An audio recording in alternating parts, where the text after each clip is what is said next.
Welcome to Hi Rasmus and Friends, Stories Behind the Science, hosted by Hi Rasmus, the leading clinical platform for ABA therapy. Each episode highlights inspiring stories from experts and individuals with unique perspectives. Join us as we explore valuable insights and foster empowerment within the autism community. Hello, and welcome to our very first podcast episode on Hi Rasmus and Friends. I'm your host, Amy Cook, and I'm thrilled to introduce our very first guest, CEO and founder of Hi Rasmus, Nikolaj Hendriksen. Thank you so much for being here. How's it going today? Thanks, Amy. Thanks for inviting me to our own podcast. But that's going to be fun to explore a bit about what you have what questions you've kind of like come up with and so on. So everything is good so far this morning. So Awesome. Yes, it was my idea. Nikolaj first was kind of throwing out some big names, and we'll have some of those in the future. But I was like, we've got to hear the story. We've got to hear the story behind Hi Rasmus for our episode. So thank you so much for being here. And we're excited to learn more about the story and the inspiration behind Hi Rasmus. So let's kind of start at the beginning, if you don't mind, kind of telling us about your childhood, where you were born and where you grew up. yeah, sure. So I was born in Denmark, in a little town outside of Copenhagen. I think like pretty normal upbringing in in Denmark.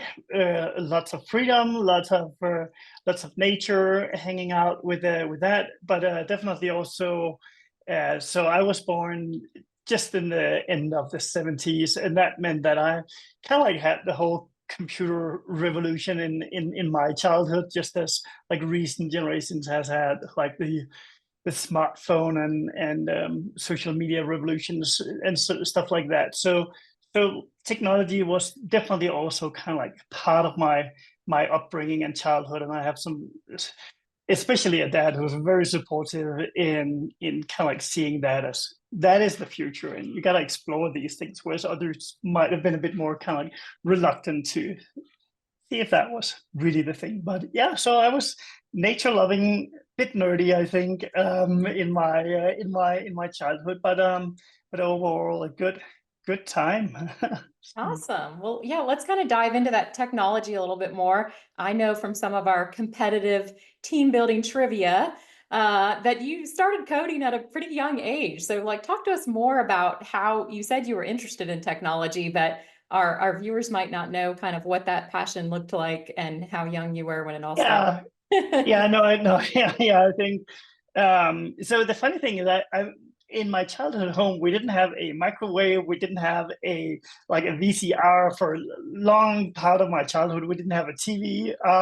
So it was kind of like a funny thing when my dad came home with the first PC that he was using for work or whatever, and then it turned into like this big excitement because suddenly there was technology in the home, and I kind of like really just wanted to take it apart and explore what was possible and so on. And then I had some cousins who were also like really into these things, definitely like a lot more than I was when I was like really young. So they were also inspiring me to see, wow, you could actually like use this machine to write your own code and make small quiz games and so on. So I think I started like writing my first little hello world kind of program when I was 10 or 11, and then it really took off from there. I think I spent a lot of time in my dad's office initially when it was his computer, and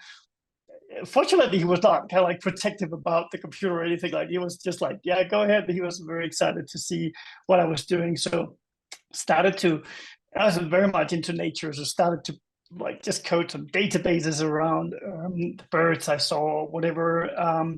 And but then it turns more into kind of like a passion, meeting up with some friends at school and in like after school activities where we started to kind of like be a bit more competitive in what we could make this computer do. So we started like coding 3D animations before there was any like we had basically had to like take the bus, drive 30 minutes to a university, and borrow books to read about the math. And this was, I was maybe like in eighth grade or something like that, similar, or eighth grade, and had to figure out what vectors, 3D vectors look like and stuff like that. And also eventually got into like neural network, what is often referred to as AI these days. And yeah, just kind of made for some fun stuff where I could make like tic-tac-toe game to play against myself, and stuff like that. So yeah, technology was like really a big part of my upbringing, I'd say. Yeah. Well, definitely sounds like ahead of the times for back then, for sure. But very cool. So did that passion kind of turn into some of your earlier careers, or, you know, we'll talk a little bit later. I know you had another technology startup before Hi Rasmus, but what were your first Yeah. jobs like? Were they in the field? Yeah. No, I think, yeah, I think like my very first job was really just like a service assistant in the local supermarket, and I had like a lot of experience actually, and I really find that experience helpful, because like meeting people face to face and meeting customers face to face, and even if it's just a supermarket, even if it's just like keeping an area clean so your customers are happy. But there was a passion about even that part. There was a passion about like having a good shopping experience for whoever was there. So I think that's what I've always found in it, like what I've done with different jobs, is that I've always been looking for that passion, whether I've been working in other companies, or building my own companies, but finding that passion, and yeah, eventually like turning into into leadership roles, kind of like finding the same passion in your team members and finding and supporting that. Yeah, definitely. That's been a big part of what I've done. And then yeah, I had like, I think my second job was just out of high school, when I was I wanted to save up some money to go traveling. I wanted to see the South Pacific and go backpacking there, and I had a dream about that. So I had to earn myself some money, and I got a job where it was a very, like, I was kind of like just doing some electronics work, but nothing like engineering or anything. It was basically just assembly work. But it was in a startup that eventually became a like very successful Danish technology company, and I was like not involved in any kind of founder role or anything like that, but observing that as I don't know, I was probably 19 years old or something like that, observing the energy in the startup, and how the company just grew from very few passionate people again to like a really big team, and hearing about the vision. They were really good at being inclusive in terms of kind of like including everybody in their vision and stuff like that. So I was like, wow, there's something very special about building a company like that. It really reminded me of that kind of like building software when I was a kid. I was like Yeah. building, yeah, just making things happen in the real world, and changing some things. Yeah, so I think that was like the very early career, and then I started studying at and that also led me to, actually, I was pretty sure I was going to become an engineer, and that was kind of like my path. But that kind of like formative experience was probably what led me to going for a combined business and computer science degree instead, because I thought that like just working with the nerdy stuff and the computer was just not really changing anything in itself necessarily. If I really wanted to be to see if I could yeah, make an impact in different ways, then I would need to understand how to build a business and stuff like that. I think there was a like very big part of me that was also very freedom seeking. So the thought of like being an employee all life was maybe not so attractive to me. I I could see kind of like why I wanted to be an entrepreneur eventually. And I don't know if I thought so much about that at the time, but it was kind of like just understanding that business part and combining that with computer science. There was just something in that that I thought was interesting. Yeah. So Absolutely. Well, I want to hear more about your family and the true inspiration behind Hi Rasmus. And so I was curious on when and how you met your wife, Sophie. And I was also curious, I want to talk about your other startup, but I didn't know which one happened yeah, first. So which you one can. came? Yeah, so actually the other startup happened first. So when I just started out my at the business school, I had some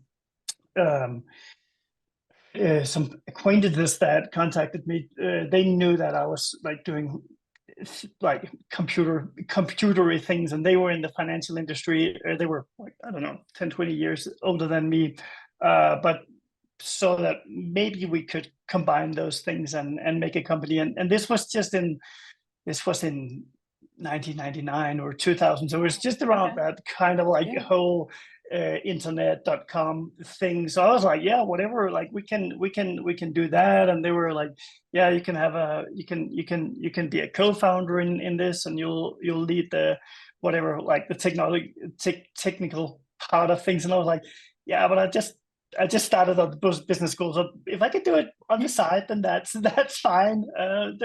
Like a lot of things happened that just made that possible and realistic. So we started that out with like with a vision to basically change the financial the consumer financial system in Denmark, because it was very conservative. It was very difficult for people to understand like the deals and switch bank if there was a better deal in another bank and stuff like that. It was just like, I think we had a statistic saying that people were on average married for a longer, or they were in their bank for a longer time than they were married in Denmark, at least. And we're like, well, we can change one part of that at least. So let's focus on that. And then yeah, I just started to really try to understand all of these mechanisms that were underlying in this financial world, which was completely new to me, because I mean, like I just had a savings account or something like that as a student. So trying to understand what people were doing with their mortgages and stuff like that was like a challenge, but interesting. So yeah, long story short, we kind of like built that. We built that company as a kind of like a pretty slow process, very bootstrap, very like we were just earning before we were investing and stuff like that. But we're like a pretty good team for making a good case for our company. So we became a very, very well-known financial technology company in Denmark, and helped like literally millions of people in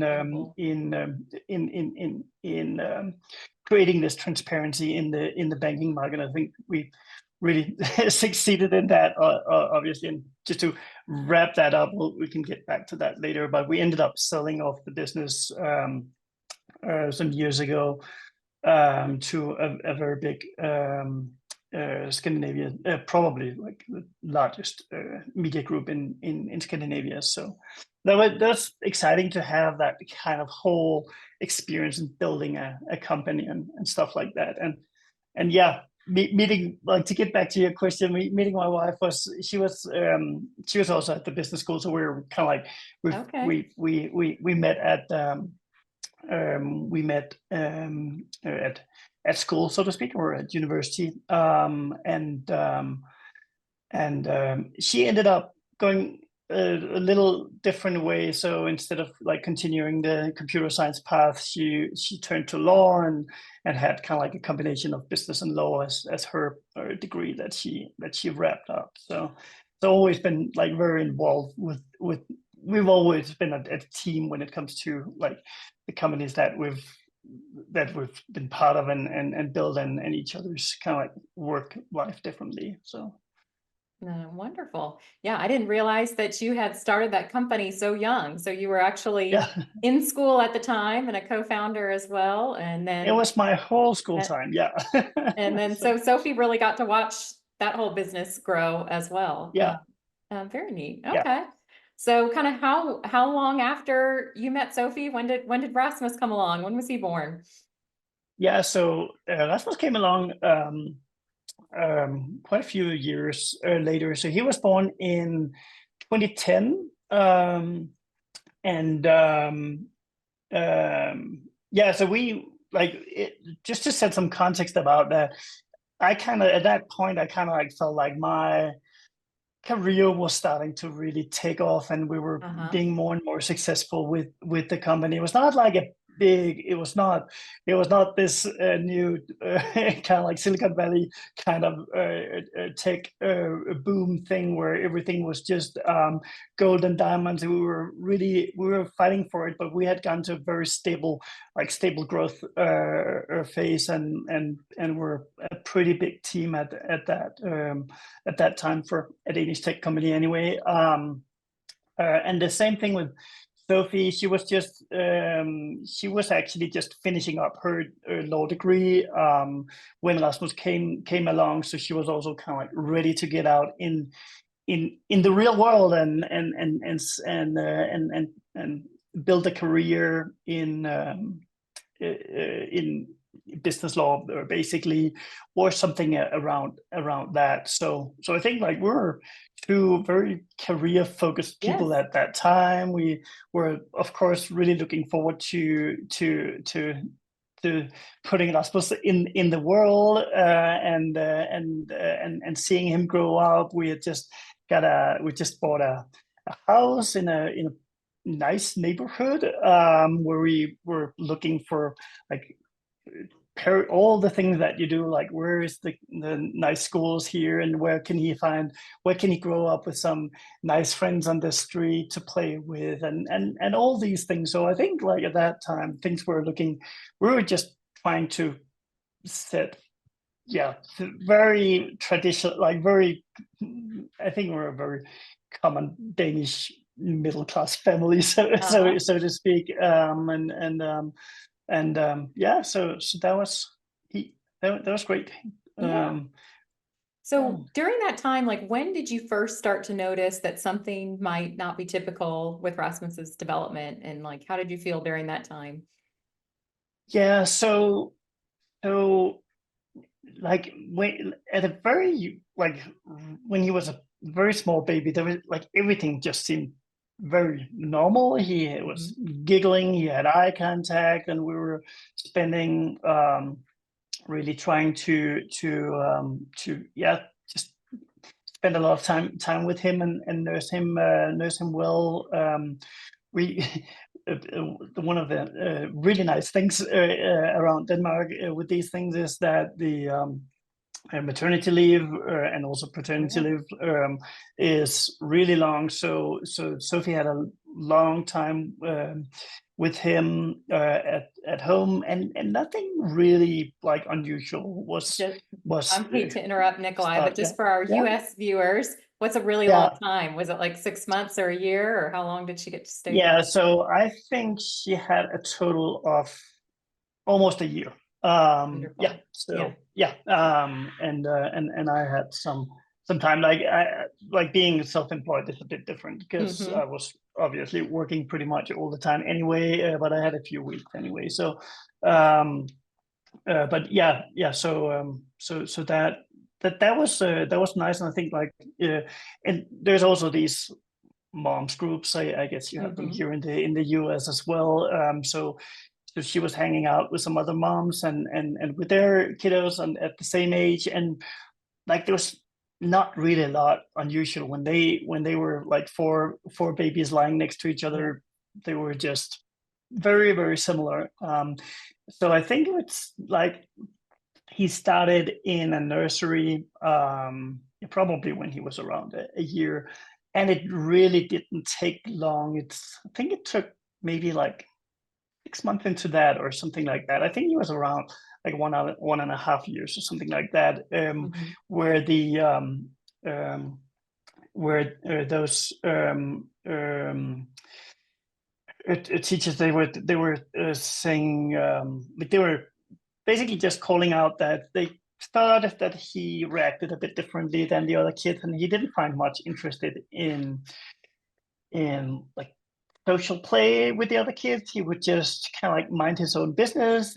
He would sleep a lot. Like he slept like almost all day. So we were also like, maybe he's just like really tired. He sleeps a lot at home, but he also sleeps a lot there. He was a very, very easygoing kid at that time, which I think is also why it took us a bit to kind of like realize that there was something different, because he just seemed happy and very kind of like, yeah, well, everything is good with me. And yeah, slept a lot, slept throughout the day at the nursery. So we were like, maybe it's just because he's sleeping a bit more. So maybe we can change that a bit and see if that will change his interest in play and stuff like that. But it didn't, and it just kind of like, he just kept to very much to himself. He would just sit in a corner, and then he would start taking those little toy cars and putting them up in a row, where they were like, well, this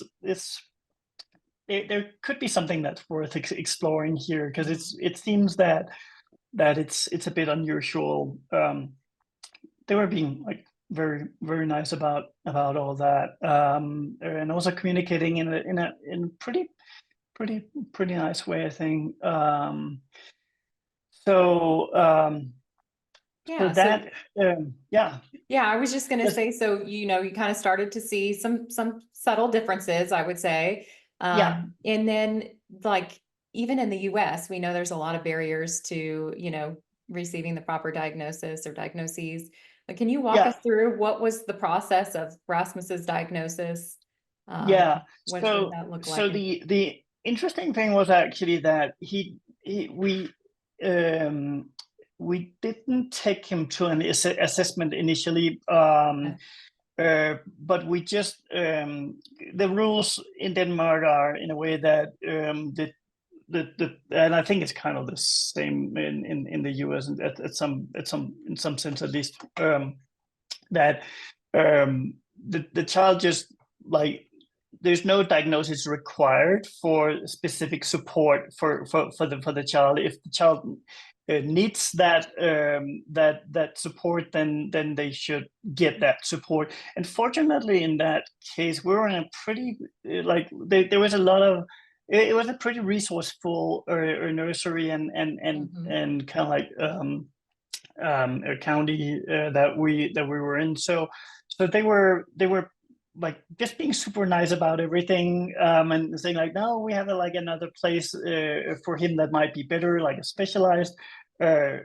kindergarten. He can start there, and that's kind of like, I think I didn't see anything coming at this point. Like, just I was career focused, and everything. And I think one of the things, like looking back, that I feel like really bad about, honestly, is that looking back, I could see that Sophie saw everything. My wife saw everything, and she would go out to this other like specialized kindergarten. She would come home and she would say, like, I think you're gonna love this place. I mean, like, there's so much extra stuff, and they have all these like different things going and so on.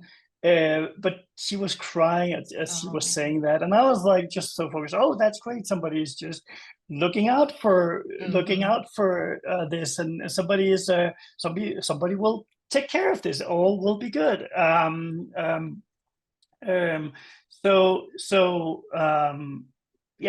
I really didn't see that kind of like the impact coming, because I was just like, no, he just seems like a happy boy. He's just like, well, he'll get some more support here, and then everything will be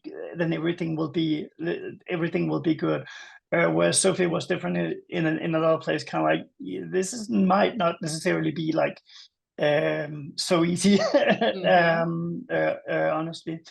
So Did she Yeah, bring up the autism word first, or how did that conversation go? Did anyone start to um, think about that, yeah, or? no, I think the kinder or the nursery actually brought that Brought it up up. initially. Okay. I think they said that we would suspect that this to be autism. Yeah, so I think that came up very early on. Then after he had been in the specialized kindergarten for like 6 months or something like that, that's when we started the whole diagnosis process, and they were kind of like initiating that and saying like, we think it would be a good thing to get a proper assessment and get this thing done. At that time, there is like very short wait list for that. That's very different in Denmark now, and I know of course also in the US and the rest of the world. Uh-huh. But there was a pretty short term for that. But I think one of the things was we could just see him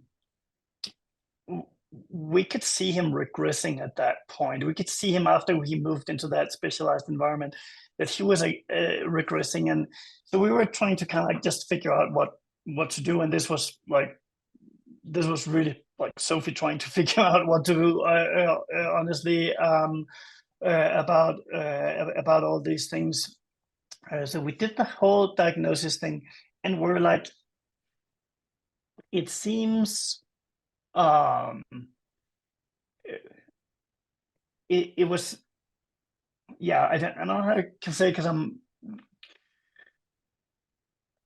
the stress was immense, but I think Sophie was offsetting a lot of that stress on herself,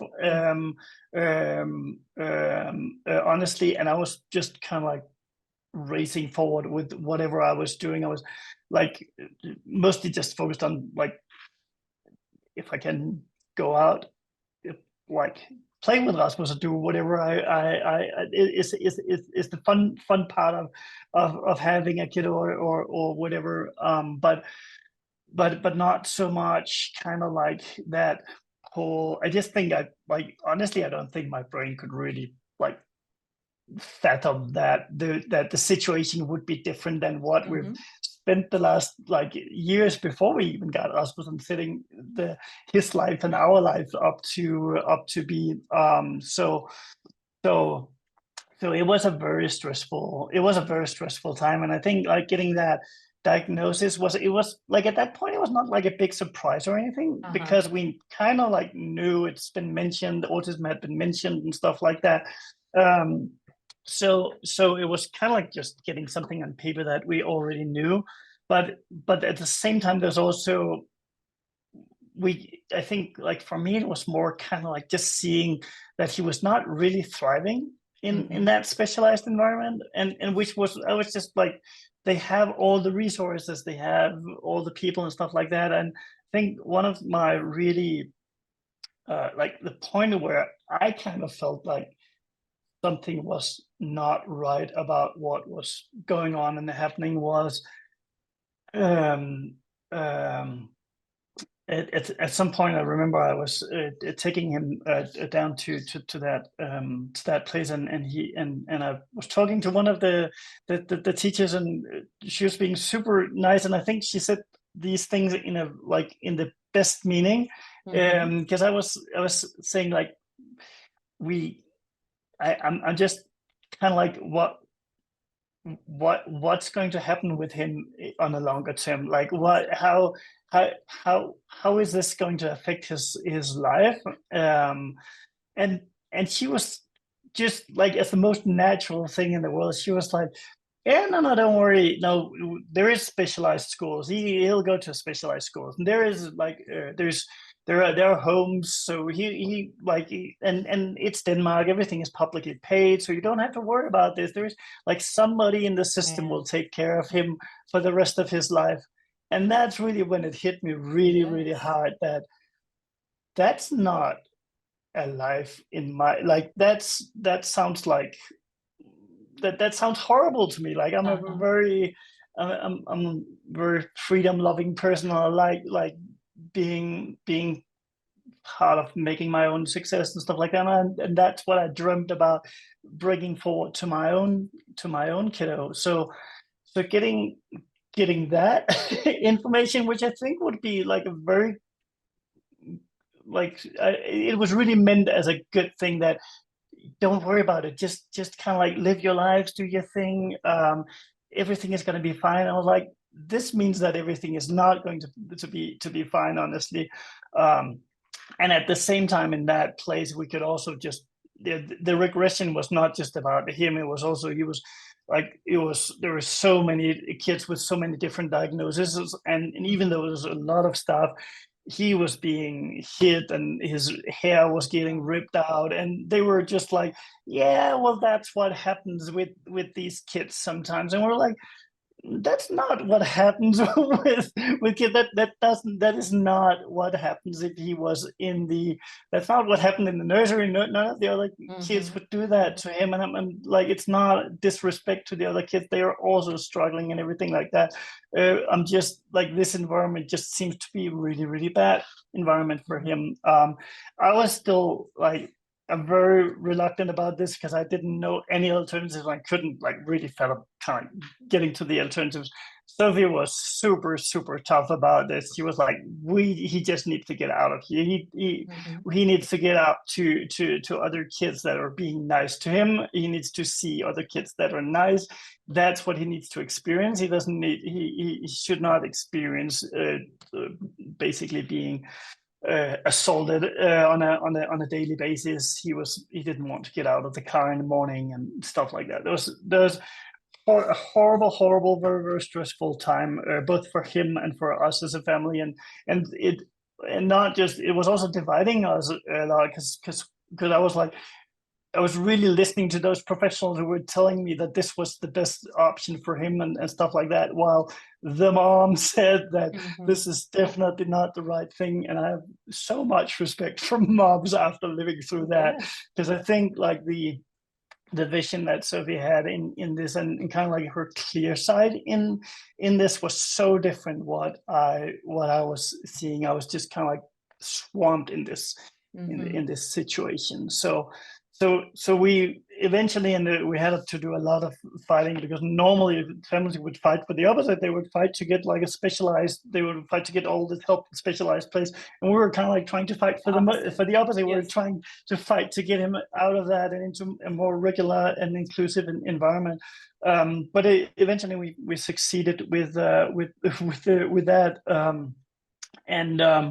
And he got back into a kindergarten that was like with additional support, and that was amazing to see, because it was like, even though the support was not like intensive support, it was not like super like scientific base, or when we're now talking in the ABA industry, but it was just so clear that suddenly it was in an environment where he didn't have to worry about all these things going on, and he was mirroring what some of the other kids were doing, and they were doing like normal things, so to speak. And he was mirroring that, and seemed just so much less stressful for him. He still did not develop language. That was, of course, also an early sign that his language was like way behind. So I think he was about 5 years old when he started to say, like, even just say basic sounds, and very, very simple words. So yeah, long story short, with like that experience of seeing him in that environment was a game changer, for me, especially because like it was both like a game changer in terms of gaining so much respect for his mom and for Sophie, for being so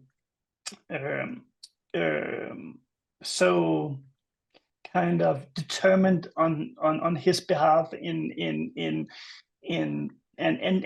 basically also, I think, trusting him, that he could do that, and he could be in that environment, and he would do good in that environment, and listening much more to him than to a lot of the other people that were saying all kinds of different things around him. So that was a real game changer, I think.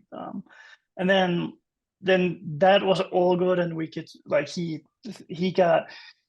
started to develop like friendships. I think one of the funny things is that he's always been a very likable kid for other kids, and other kids has always been very very nice to him.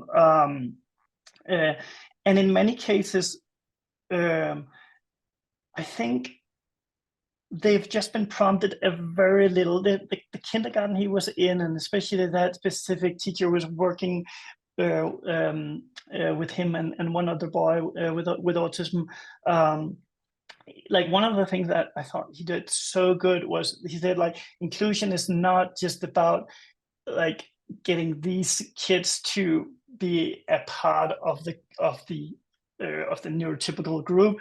It's as much to get the neurotypical group to understand these kids and to understand how they think and how they're different. And so he was putting so much effort into the neurotypical kids in his group, and I think that, and he was not like on a very academic level or anything. It was just telling the kids that Rasmus is struggling with saying words. It's much more difficult for him to say sentences and these things. So he might react a bit different. So they got curious about it, and they got curious and basically just so yeah. No, there was just a lot of love in that relationship building. So that was nice to see. And then stress started to appear again when he came. Schools in Denmark start a bit later than they do here in the US. So when he was about 6, he was supposed to start in school, and it's a big transition where from kindergarten to school. It's kindergarten is basically a lot of play, a lot of social, probably a lot of unstructured. so yeah, unstructured social kind of stuff. Not perfect for autism always. Definitely a challenge for a lot of kids with autism in that environment. So moving into the school system is kind of like a big step to take, and the county again were like really very strict that no, we don't, and or school district or whatever you could kind of compare it to in the US, but they were like very strict, saying like we're not going to be able to support him in a regular classroom. We want to send him out to a specialized school, and we're going to do that.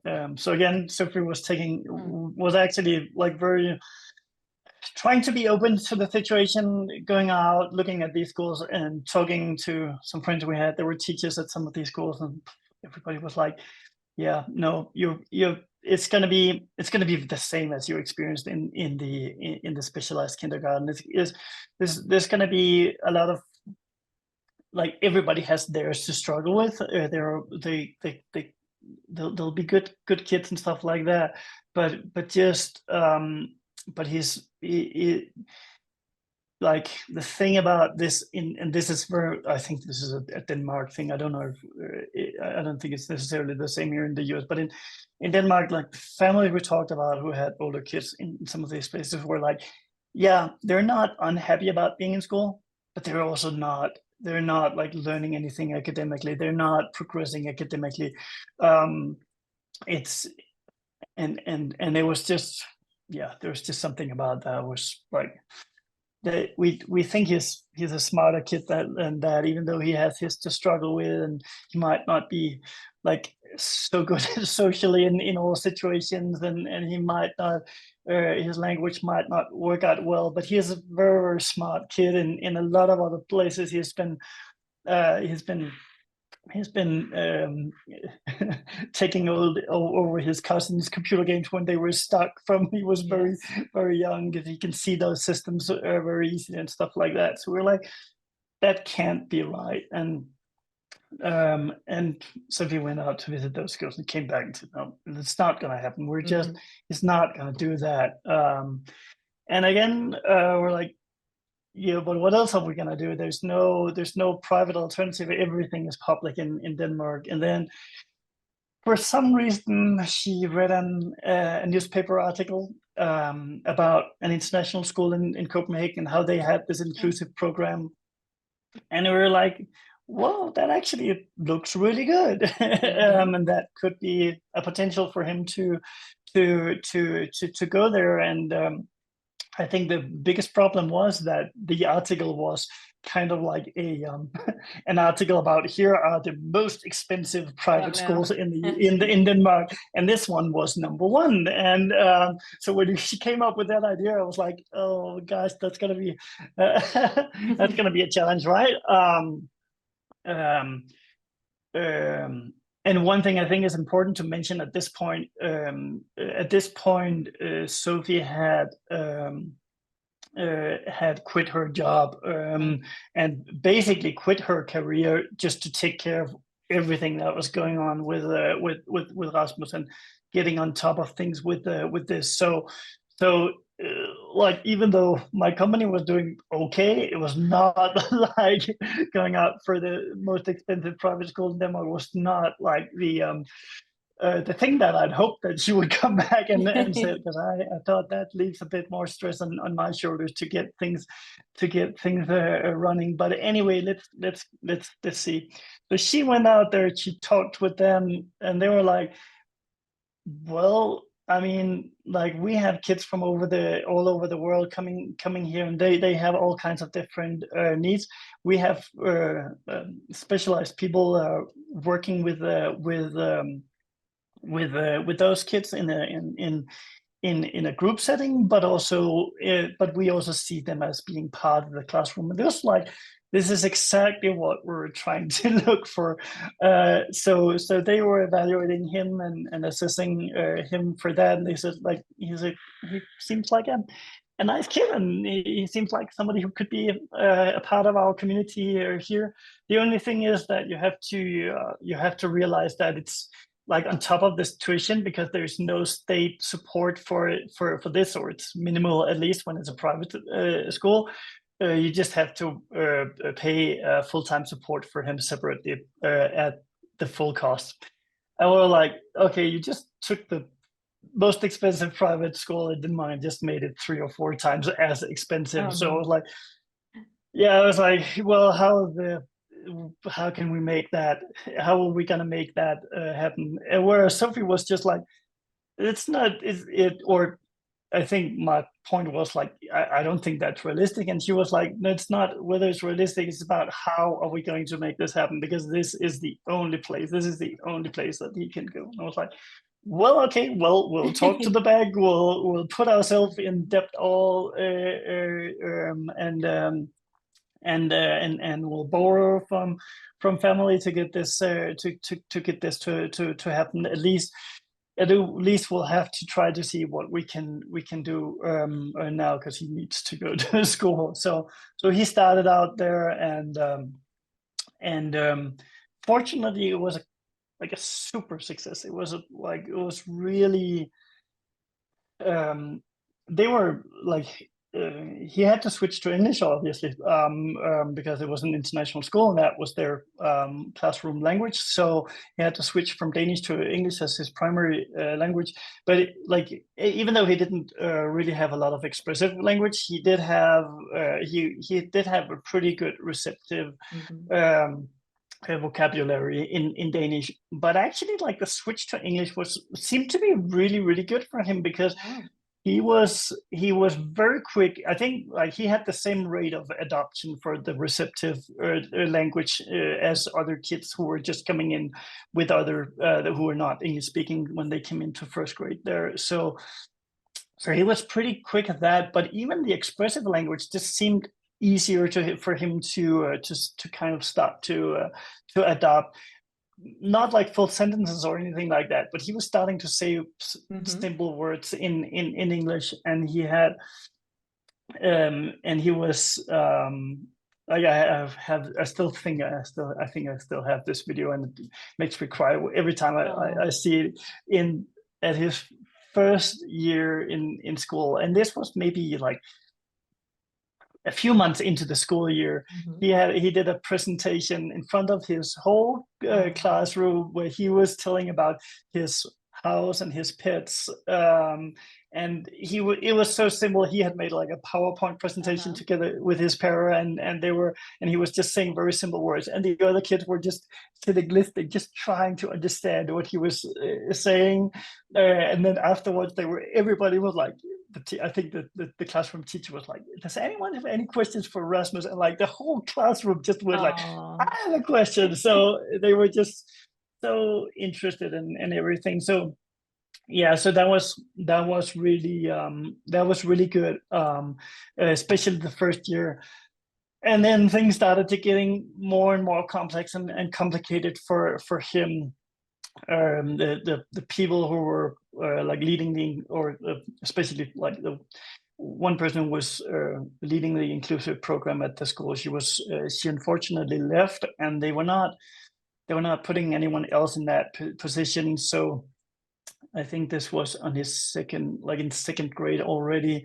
He was he basically just had his para, and his para was doing his whole program and like supervising herself, so to speak, and his program, and that she was not the right person to do that, basically. So it started to get really rough for him, and he started to a lot of the things where they were just gradually introducing things for him and stuff like that were just being thrown at him.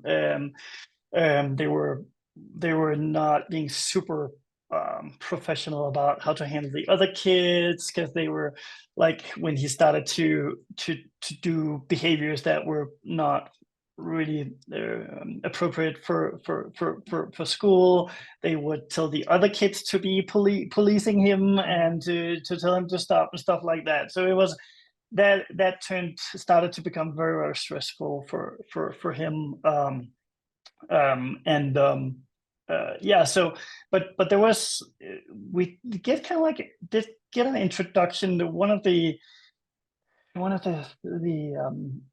I think she was like the head of inclusion at the school, or head of student support. She mentioned ABA, and we were like, well, we've heard about ABA, but we only heard about like the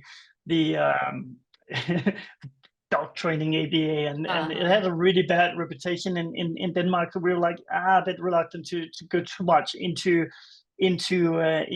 that. But yeah, we were still kind of listening. So then, but we could also see that things were not going the right way. We were getting more and more stressed. I had I had some pretty stressful things going on in the company professionally. At the same time, there was a lot of stress around the economy and like the finances, because the school was going to be ongoing, and we had to pay our very, very very well taxed earnings on the school, and that would just end at some point, probably. So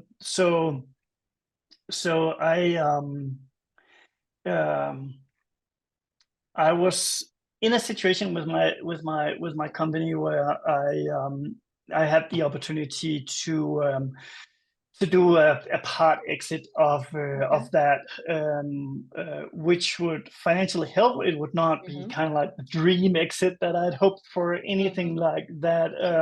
But in the partner group, we figured that out. I was the CEO at that time, so it was actually I think everything ended out really well. It was a stressful situation, obviously, at the time, having to deal with these things all at the same time. But it came out good, and it gave us a little breather for like financially, to say like, okay, now I have a little time where I don't have to work too much, or I can kind of like figure out where I'm going, and we actually have the option to see what we can do with Rasmus. We met with some friends, and had dinner with them, and they had lived in the U.S., in California, and in New York for like 15 years or something like that. And Thomas the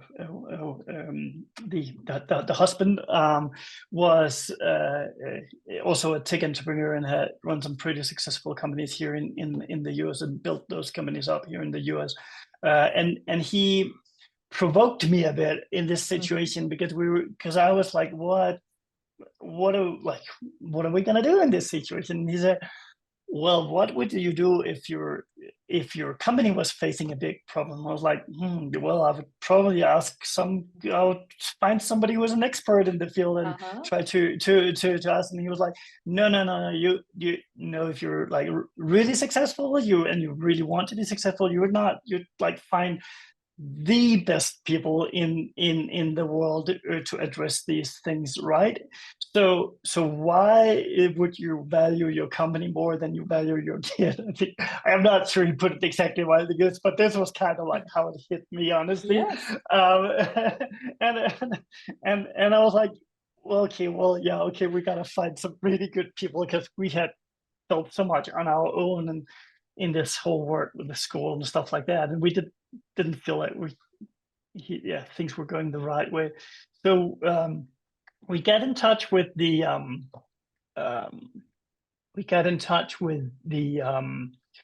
a child study center at Yale. They had like a program around autism, and we had some friends who had been working with them for their kid, and so that had been like really good for them. Got in touch with them, and basically kind of tried to do a reset and say, like, if we were doing an assessment with some people who are really good at doing these assessments from the very beginning, what are we gonna do then? And then and they said, yeah, cool. Well, we're good. We're good with that. We got some time set off for that. We flew to New York initially to just have a few days to accustom for the time zones and stuff like that. And it was a mess. Like Rasmus was he was back into a very stressful period of his life at this point.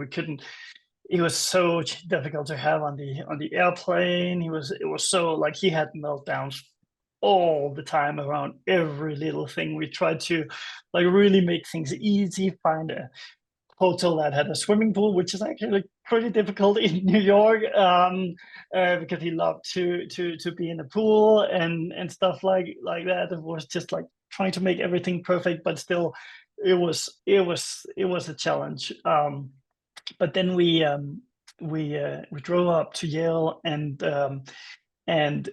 came in there for the assessment, and he was just like, he did not want to go into that room. He wanted to ride the elevators, he wanted to explore the rooms, and we were like, oh my gosh, what have we brought to you guys? We're so sorry about this. And they were like just easy going, okay. And then he was in this room like looking at all these different things and responding to some of the questions, and we were sitting in the room next to it just observing talking with somebody else about kind of like our observations and how we saw it. And I was just getting so frustrated to see that, because I was like, Rasmus, you were so much smarter than this. You were just escaping every like little task that's being put upon you, but you can, like, you know what an elephant is. And he and they were like directing me to go into that room with him and sit together with him, and I tried to kind of like nudge him to help him get like do this do show his best, so to speak. And but I was also like really frustrated that, why can't you? I mean, like, you're so much smarter than this, but you could do this.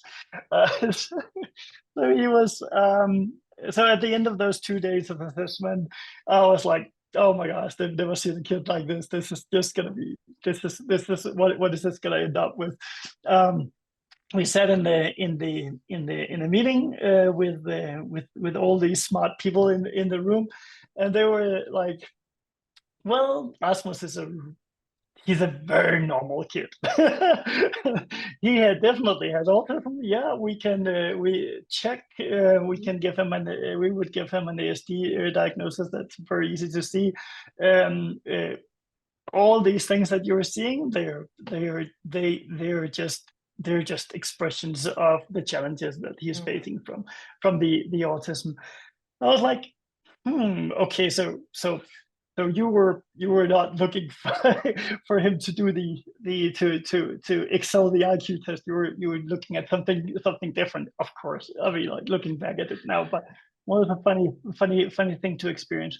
Well, the thing that they said to us that really has stuck with us all the way through from there on was like, you're in a situation where you the professional knowledge about autism is limited. Research in Denmark around autism is like it's so there's so little research in this field. A lot of the things that's going on are kind of like methodologies back from the 70s, from the 80s.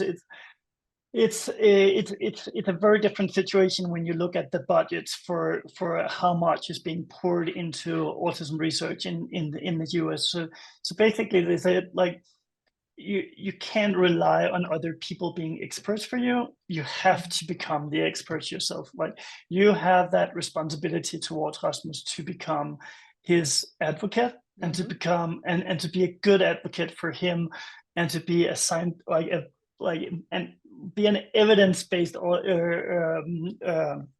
advocate for him.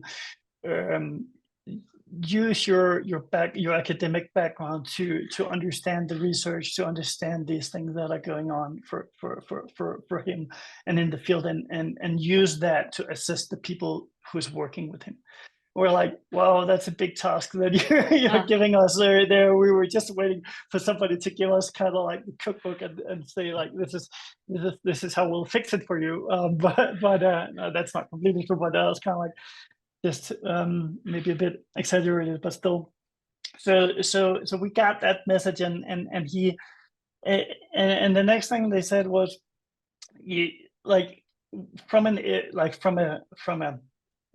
our academic standpoint, we can say the one thing that we can tell you now is going to make a difference for him is ABA, and that's what we have like tons of research backing up against. We really support your work of having him in an inclusive environment, but you just have to make sure that his paras are professionals and that they're being supervised and that this is kind of like this is being taken well care of.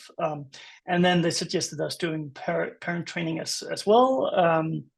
This was specifically with University of California around pivotal response treatment. So those were kind of like the main things. They gave us some book recommendations, some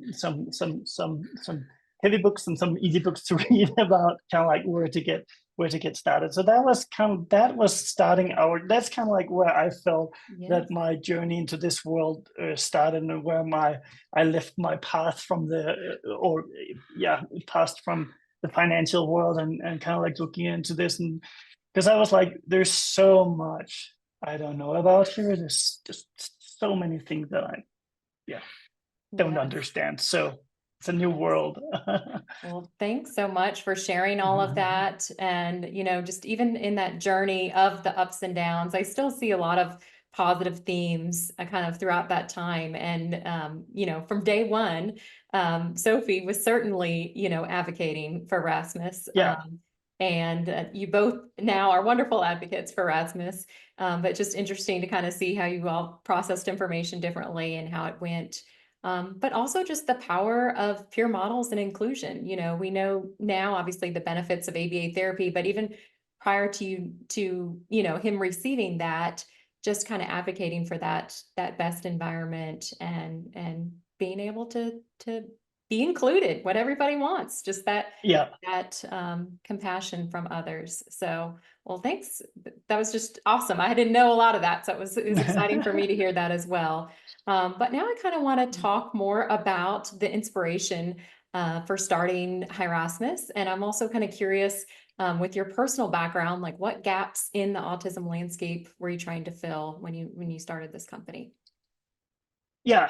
So I think there's a little detail that might be worth mentioning with my journey into starting Hi Rasmus.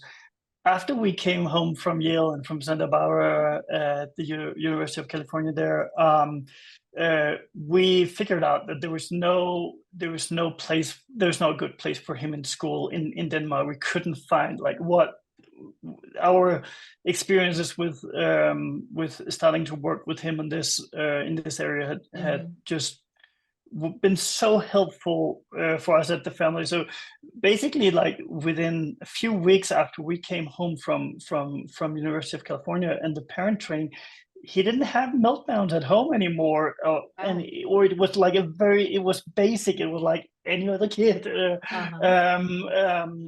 but it was not the same in school. He had those constant meltdowns. So we were like, we need to find some people who can do that.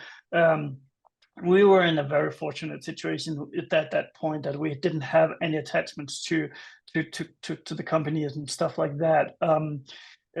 Of course, we'd also been very deliberate about putting ourselves and working towards that situation, but it was also fortunate that we were in that situation. So Sophie started looking for places in schools that he could be in, and obviously migrating to the US is a big thing with visas and everything like that, and we needed a quicker solution. So we ended up moving to Dubai. And there's a lot going on there around inclusion, around behavioral health, and stuff like that. And he got started in the school and got restarted all the professional support there and stuff like that. And I think that was the one thing that really sparked my inspiration with Hi Rasmus, because seeing like he was like, we were carrying around like this thick binder with all his ABA programs in from one place to another. His therapist was spending so much time on analyzing the data and progressing through the program. Sometimes I was like, because now I had really like gotten nerdy about this. I was like, I'm not sure you're progressing. I think he can actually progress faster than that if the data was just being processed faster. At least not that it wasn't a good supervisor or anything like that. It just requires attention, of course, and it requires work to do these things. So and at the same time, I was like I know that there are like ways to digitize these things that are already out there, but everything, like all the professionals I talked with in Dubai around these things were like, yeah, but a lot of what's going on is just so focused on the operational efficiency of the organizations and the clinics, and we really just need some tools that helps us as clinicians. We really need something that's focused on us, and like I have a technical background, and I'm like, if somebody was trying to impose like a specific tool set for a programmer, that would make them so much less efficient than giving them the best tools for development environments and all these and all these things for being a better programmer. And I think it's the same for anyone, any skilled labor, that you need the best tools that you can get. So I was like, is it really true that like that this is not like an optimal situation for those guys, that nobody's like super focused on this. So I was very focused on that, and at the same time I was also very focused to see, like, we had to move thousands of miles from home and from family and everything like that.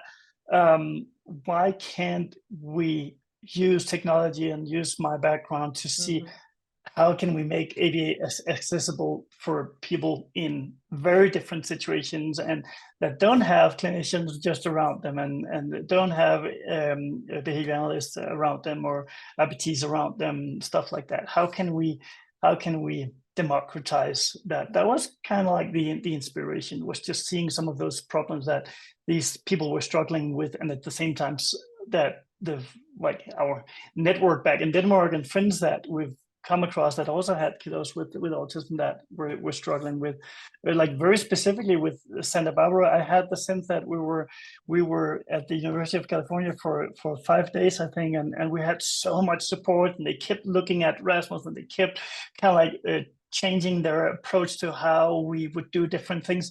And when we came home, I kind of like felt that completely fell away, and I felt that communication, if I could just keep up that communication and that kind of like collaboration as parents, then that would be amazing. So that was kind of like what started Hi Rasmus, and why why I wanted to build something in that. So yeah, awesome. Can you share like some of the challenges and successes that you faced in the early days and early first year of the company? Yeah. So I think we started the company in 2019, and I think COVID was the biggest challenge, but also the biggest kind of like the biggest push forward that we had, because we obviously made it very difficult to get out and talk to other clinicians, but at the same time, Dubai was in a complete lockdown at that time, so there like all families were basically just confined to being at home. Kids were not getting any support, so we I basically like really mocked up a first MVP of a product, what that could look like for telehealth, and said like, what if we, like those thoughts that I already had around telehealth, if we can just use that to support some of those families that are stuck at home, and also keep the professionals alive, so to speak, and keep the clinics alive, and keep them having a revenue stream in this very difficult time. So we worked with some clinics there to see how can we do that, and had like amazing feedback on that. So I think that was the biggest in all the bad things that COVID brought along. I think kind of like the boost that it also gave us in trying to understand, like getting an understanding, an early understanding about the collaborative approach and telehealth approach. That was a good thing for Hi Rasmus, and a good kickoff at least. So awesome. So we know Rasmus has certainly evolved, and we'll talk more about how he's doing today. But how has his journey kind of influenced the development of the company as well, with features and mission and that sort of thing? Like a lot in every sense, because obviously seeing people working with him just brought daily inspiration in terms of how can we make sure that they spend their time with him, and how can we make sure that they spend their time on his development, and the challenges that are the biggest challenges for him. How can we make sure that they spend time with that, rather than like on just looking at a screen or looking at pen and paper, the paperwork and stuff like that. So that the more we can free up time, that's been one of the like really big things, and just like understanding very low practically how RPTs work, how BCBAs work, how clinical directors work, how CEOs work of the larger companies that we work with him, obviously. Um, but that's just one side of it, because there's also been very like low practical implications.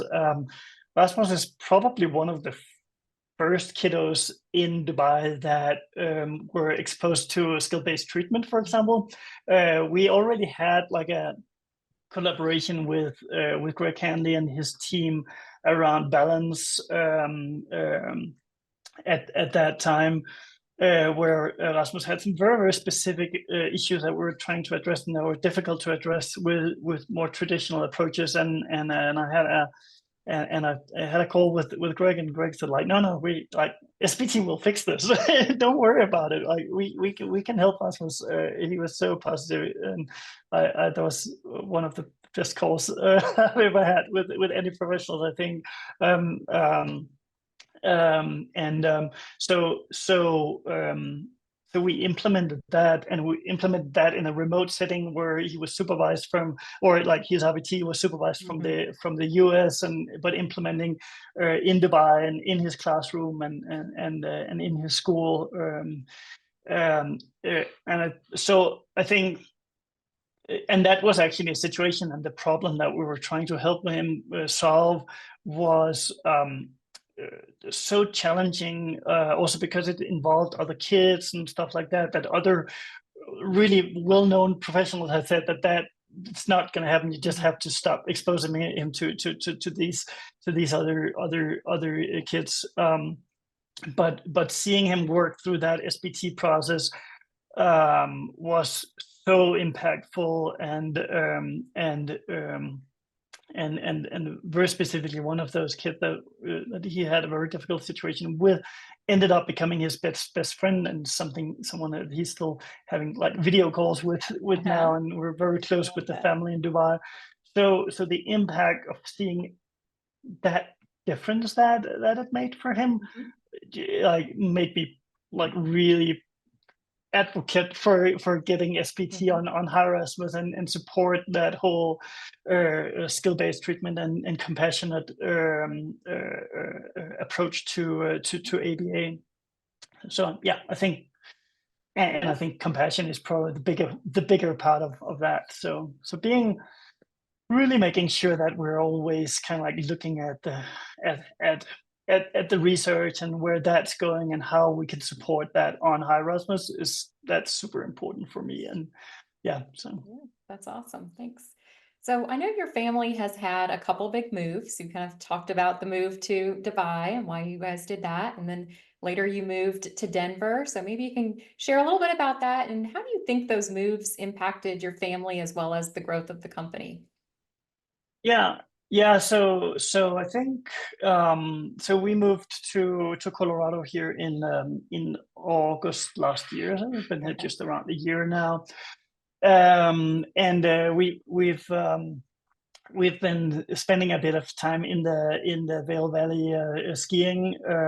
That's been like the big thing for our family, has been skiing. That's kind of like the one really the one thing that we've really tried to spend a lot of time on, even when Rasmus was very small and we were driving to Austria from Denmark to go skiing, and tried to get him on the skis a few weeks a year, because it was family time in such a different way. So moving to Dubai and to the desert made that a bit more challenging, I would say. Even though they have indoor skiing, it's not the same. But we still try to keep up with that. So we kind of like knew the area, and knew the valley, and got really inspired because we've seen Rasmus grow so much when he's out in nature, and especially out on skis, where he's moving his whole body, is like having everything under control, and he doesn't have to use his language and his voice a lot. When he's doing that, he can just be himself, also around with other kids and stuff like that. So we thought, like last winter, or the winter before we moved, we thought that things, as he was growing into the teenage years, Dubai might not be the best place for him to grow up and grow older.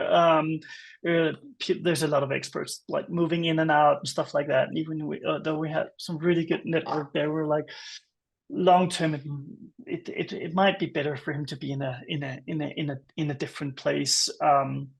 Not necessarily the US long term, but just another place. So and somewhere with nature.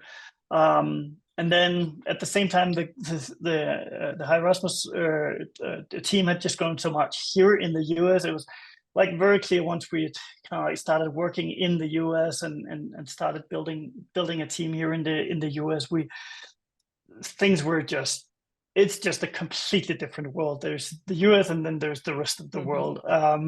Basically, when it comes to a lot of these things right now, it's so grassrooty still in a lot of the rest of the world.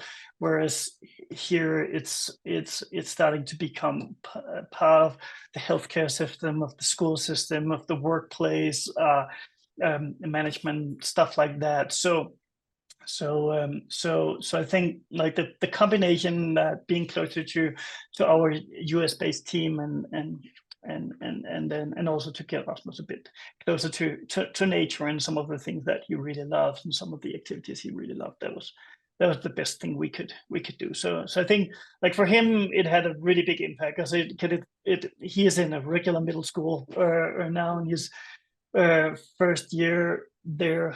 Last year is the first year where he actually kind of like almost almost got up to his grade level on the academic side. He got really.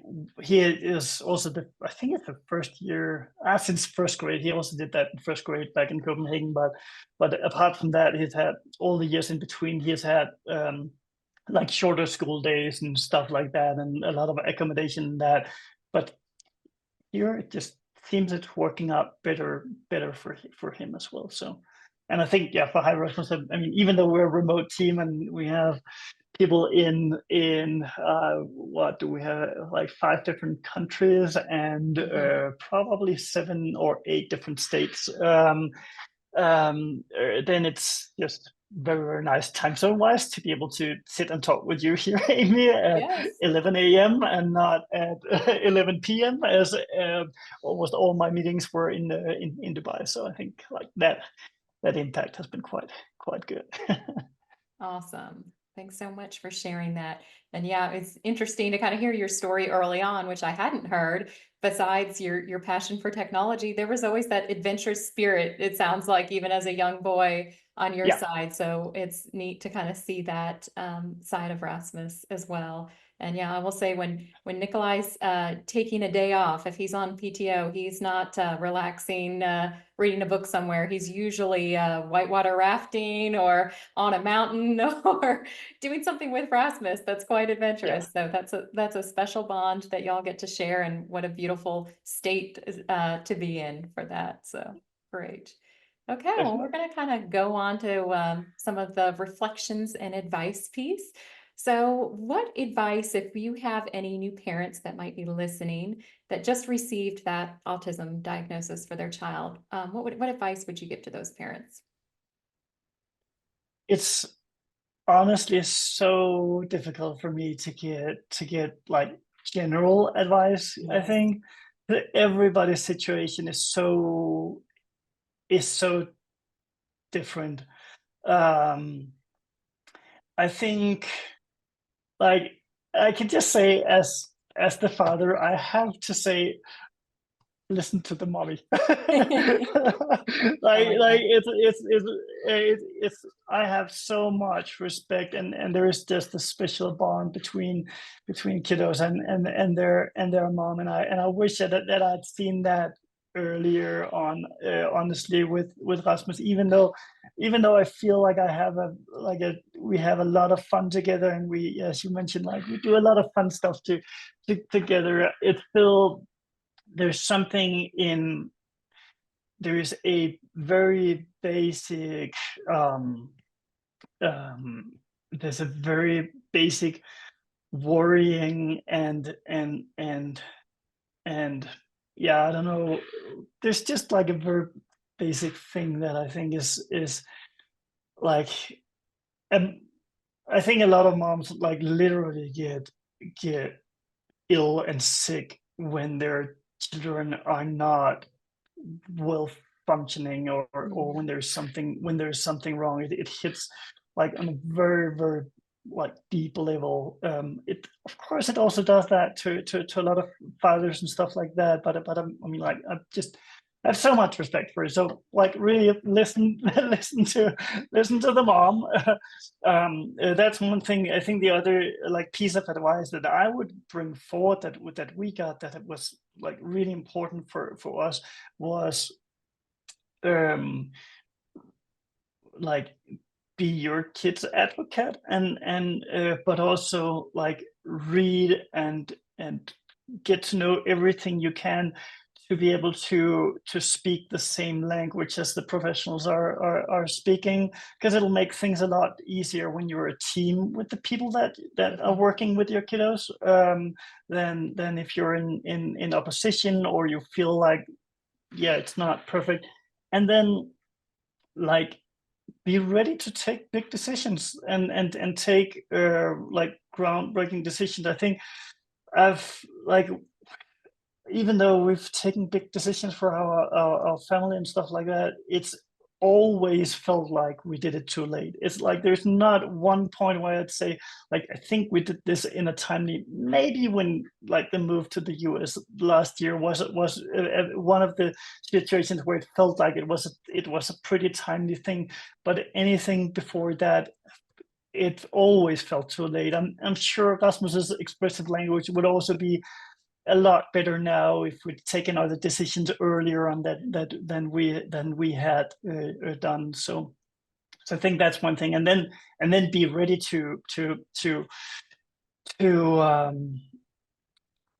like be ready, like trust your instinct, and I'm talking about the motherly instinct here. Trust your instinct when you're speaking to professionals. If they're suggesting something that you don't feel is compassionate towards your kiddo, don't work with them. Find somebody else to work with, at whatever cost. It's your kiddos' lives, and yeah, it's going to make a big difference for them, and they might not like you for that short term necessarily in all your decisions. Your kids might not like you for your short term decisions all the way, but I really feel like that you're working for the long term, and that's the important thing here. So Wonderful. Such great advice.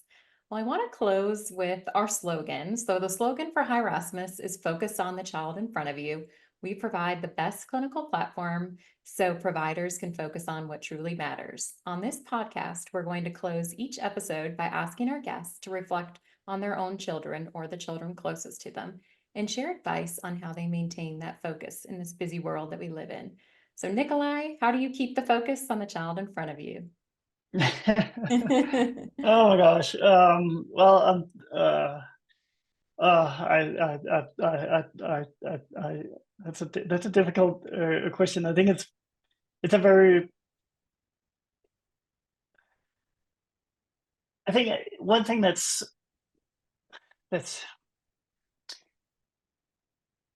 one thing that I've like really like with Rasmus is like he's a very determined kid, and he'll have his very specialized interest, and he'll have things that he loves to do that might seem a bit weird to some.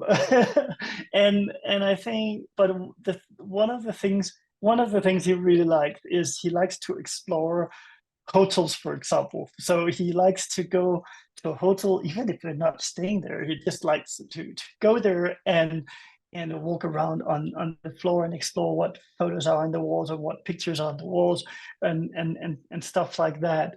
See the floor plans. He might go back home to build the floor, or build that same, recreate that in Roblox, or in Roblox Studio, or in Minecraft or something like that. Um, and and and I think those are kind of the moments that I treasure the most with him. Is not doing the. I really like doing something that I think is amazing to do, going mountain biking or whatever. He also like that, but sometimes you feel like he likes that because it's a good bonding thing. But those things that are like maybe a bit weird in other people's eyes, like seeing the joy from him, and kind of like how he experiences the world in a very different way with these things, and noticing some very small details. He will remember what happened at a specific floor in a specific building that he was exploring years ago. And I think those are kind of like the moments that I sometimes really try to seek out with him, having that kind of like focus that's not on what I think is the right thing to do for him, or like that's yeah. So exploring that, if he has like a specific game that he might be obsessed with, and where as a parent you feel like you should reduce his screen time or whatever, but sometimes going the other way around, saying like, whoa, that's amazing, you're just like getting to that level in that game, that sounds crazy, how can you do that, and explore that together with him and have those moments. I think those are that's what I I love love the that. most, in terms of focusing on the child, and not just Yes. spending time or whatever, but really like his interest and how his brain works. Hmm. So, That's beautiful. Well, thank you so much for joining us today and sharing your story. Like I said, I feel like I've learned so much. I know our viewers have as well. And just remember, in the midst of everything, it's the child in front of you that truly matters. Until next time, stay focused and take care. Thanks for joining us on Hi Rasmus and Friends, Stories Behind the Science. If you enjoyed this episode, please subscribe to our podcast and leave us a review. Your feedback helps us continue to share inspiring stories and foster empowerment within the autism community. See you next time.